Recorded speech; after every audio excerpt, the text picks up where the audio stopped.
Hola, hoy en CNN Chile conversamos con Francis Fukuyama, probablemente ustedes lo conocen por su tesis más famosa, El fin de la historia, pero él ha seguido después de eso conversando, estudiando, es un académico, escritor, que entre otros temas hoy está pensando en instituciones, en política y dinero, así es que vamos a conversar con él. Señor Fukuyama, gracias por esta entrevista. Gracias a ustedes. Primero queremos hablar de política y dinero. ¿Cuán importante es para usted la regulación de la relación entre dinero y política? Bueno, considero que es extremadamente importante. Hay una gran cantidad de dinero regado alrededor del mundo en estos días y con una representación distorsionada. En Estados Unidos, nuestro Tribunal Supremo ha dicho que básicamente el dinero es una forma de libertad de expresión que ha abierto las compuertas a particulares y empresas quienes creo que últimamente tiene un efecto muy corruptor en la política, por lo que esta es una área en la que creo que es necesario que haya una regulación bastante estricta. ¿Cuándo una democracia? ¿En qué punto está en riesgo de volverse una plutocracia? Bueno, no existe un momento claro cuando eso sucede. Creo que hay un esfuerzo continuo en las repúblicas democráticas por luchar contra el control excesivo de la élite, la influencia de los oligarcas en el sistema político. Entonces, es una lucha que ocurre constantemente.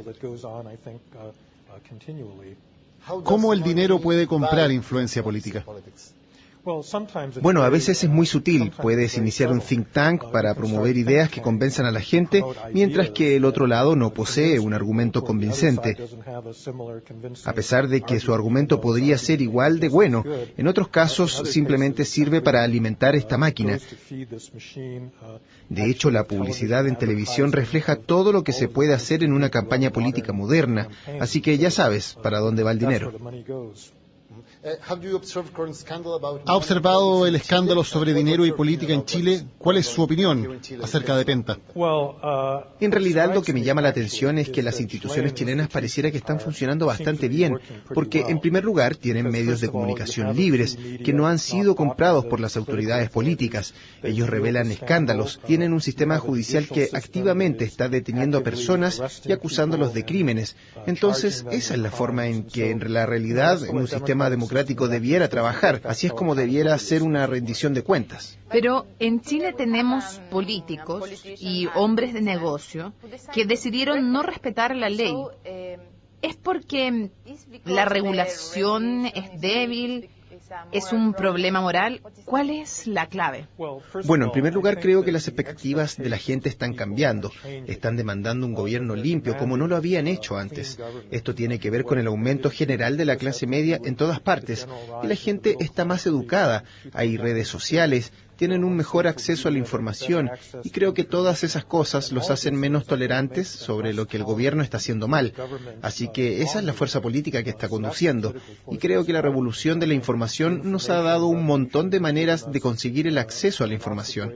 Así que los gobiernos solo tienen que ajustarse, tienen que saber que tienen que ser transparentes y que cumplir con un estándar de comportamiento diferente. Eso sobre el financiamiento ilegal de la política. Pero, ¿por qué usted no está de acuerdo con la Corte Suprema de su país que decidió que el dinero es parte de la libertad de expresión y que entonces donar para las campañas políticas también lo es? Bueno, el principio básico de la democracia es una persona, un voto. En Estados Unidos tienes estos hermanos, los hermanos Koch, que entre ellos recaudan cerca de $1.000 millones en fondos de campaña, y son solo 2 individuos que van a recaudar tanto dinero, ya sea para el Partido Demócrata o el Republicano, y me parece que eso viola el principio básico de igualdad política, que todos tenemos derecho a nuestras opiniones y que todos, en igualdad de condiciones, deberíamos ser capaces de participar en el sistema, pero algunos de nosotros tenemos que participar mucho más que otros. Usted pone el ejemplo de los hermanos Koch en los Estados Unidos. Aquí en Chile tenemos una gran desigualdad en los ingresos y algunos grupos económicos que tienen una gran capacidad de poner dinero en el sistema político. ¿Eso es un riesgo para la democracia? Bueno, es complicado porque una democracia funciona en los grupos de interés. Tienes que ser capaz de llevar tu causa al gobierno y si vas a ser regulado, no te puedes quejar de la regulación y así sucesivamente. Por lo que mucho de eso es legítimo. La pregunta es, en cierto momento, algunos grupos son tan ricos y tan influyentes que particularmente rompen las reglas y creo que en el momento en que claramente rompen las reglas de financiamiento de campañas es cuando el sistema realmente tiene que pedirles que rindan cuentas. Estaba en un seminario esta mañana con el presidente de Penta, Alfredo Moreno, y con el mayor lobista de Chile, Enrique Correa. ¿Cómo fue esa experiencia? No hablamos de eso, no hablamos de ese asunto. ¿Debería ser un asunto importante? Creo que debiera ser algo de lo cual el sistema legal se ocupe, y por eso tienes instituciones. A diferencia de muchos otros países de América Latina, el sistema legal, el sistema judicial aquí, es bastante independiente. Y eso es lo fundamental en la defensa del Estado de Derecho, y creo que ese proceso necesita seguir adelante. Desde su perspectiva, ¿las donaciones para campañas hechas por compañías privadas debieran estar permitidas o prohibidas? Creo que los detalles de cómo se hace la regulación varían de un país a otro. Creo que en vez de prohibirlas, hay varios métodos para esto y por eso también uno de ellos es el financiamiento público, que en realidad creo que es probablemente una buena idea. Me gustaría que tuviéramos en Estados Unidos algo así. Tal vez una de las soluciones es lo que está pasando en Chile. Por cierto, si no vas a obtener financiamiento público, tiene que haber topes o límites sobre el dinero. Eso es difícil de cumplir porque la gente tiende a encontrar una manera de eludir las restricciones que se establecen. Y es por eso que creo que el financiamiento público quizás sea una mejor solución. ¿Y las donaciones debieran ser públicas siempre? Bueno, la transparencia. Porque en Chile no lo son. La transparencia es muy importante. Si por lo menos la gente pueda ver quién le está dando dinero a un político en particular, eso te da una idea de con quiénes está en deuda. Usted dijo una vez que una medida crítica de la salud de una democracia moderna es su habilidad para poder extraer impuestos de las élites. ¿Puede explicar por qué dice eso? Bueno, el acuerdo básico de la democracia es la tributación a cambio de la representación. Ese fue el origen de la democracia en Inglaterra y en Estados Unidos, donde el Estado exige impuestos, pero a cambio la gente tiene el derecho de retener sus impuestos, retener el apoyo del Estado, y eso es realmente la fuente de la rendición de cuentas. Y creo que los estados que son legítimos realmente pueden obtener los niveles más altos de impuestos porque la gente cree que hay algún propósito público que está siendo atendido y pagan al Estado incluso aunque no quieran hacerlo. Y por eso creo que la salud y la legitimidad del Estado realmente se refleja en que si la gente está dispuesta de manera voluntaria a pagar sus impuestos. ¿Y cómo pueden las élites evitar pagar impuestos? Bueno, ya sabes, las élites de todo el mundo tratarán de evitar los impuestos si pueden. Aquí es donde viene la cuestión de la legitimidad realmente, porque creo que si la gente cree que el sistema es fundamentalmente justo, entonces incluso las élites sentirán la obligación con el bien común y cumplirán con las leyes fiscales.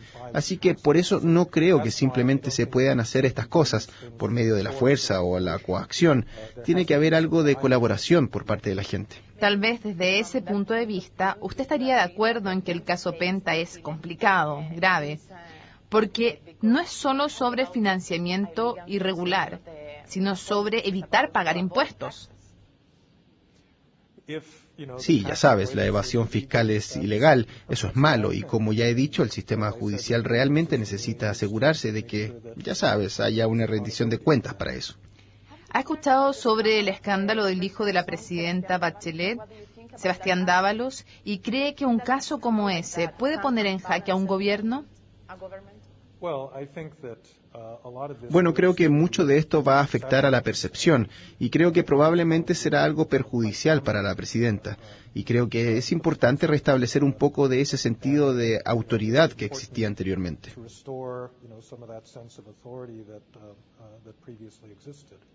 ¿Y cómo debieran hacerlo? Hablando de una manera más abierta y extensa con la prensa, con la opinión pública, porque aún no lo han hecho.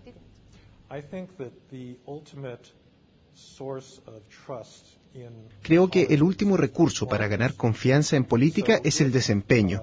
Así que si la presidenta o cualquier otro político que tiene este tipo de problema en realidad hace lo que él o ella se compromete a hacer, ya sabes, afecta a las políticas que mejoren la vida de las personas, ya que ofrecen las cosas que la gente desea y es lo que al final les importa. Va a importar más que la percepción, porque todos nosotros tenemos parientes y todos nosotros tenemos problemas como este, pero creo que para un político la credibilidad y su desempeño político son los temas fundamentales que se toman en serio y los que realmente importan a largo plazo.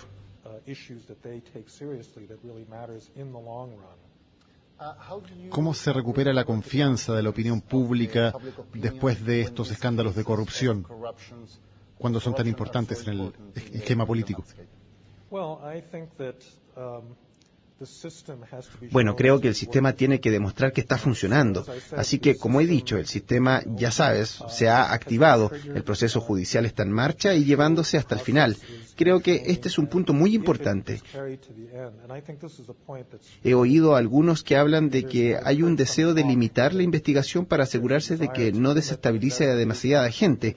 Y creo que ese tipo de esfuerzos para contener la crisis no van a funcionar.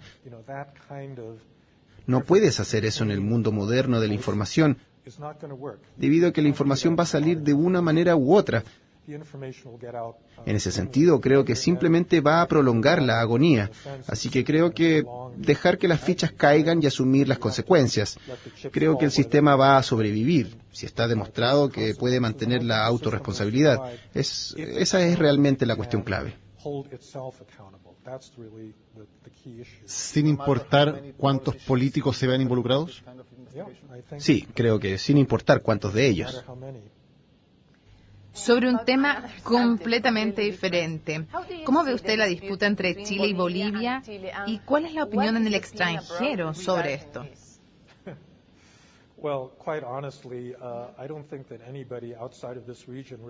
Bueno, sinceramente creo que nadie afuera de esta región esté realmente siguiendo esta disputa cuidadosamente. Creo que es muy difícil apreciar en la prensa una mención sobre esto, en cualquiera de los medios estadounidenses. Sospecho que este tema es algo que refleja la política interna de Bolivia, más que nada, principalmente porque es una causa donde fácilmente se genera un sentimiento nacional a favor del gobierno, pero al final sospecho que es algo que Bolivia no va a perseguir seriamente.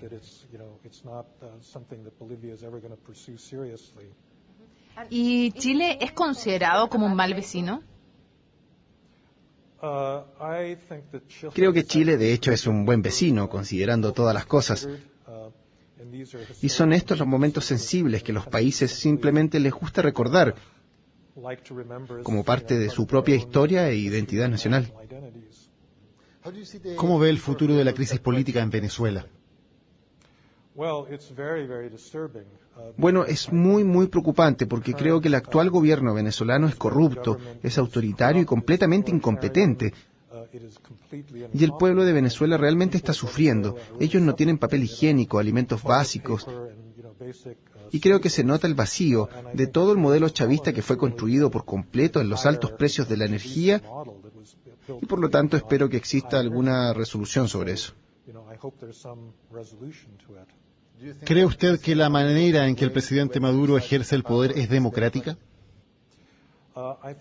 Creo que la democracia no es solo la mayoría de los votos, es también el respeto por los derechos de la oposición, pero él va y los arresta a muchos críticos y opositores. Me parece que eso no es algo que haces en una democracia real. Señor Fukuyama, muchas gracias por esta entrevista. Muchas gracias. Y ustedes siguen en compañía de CNN Chile.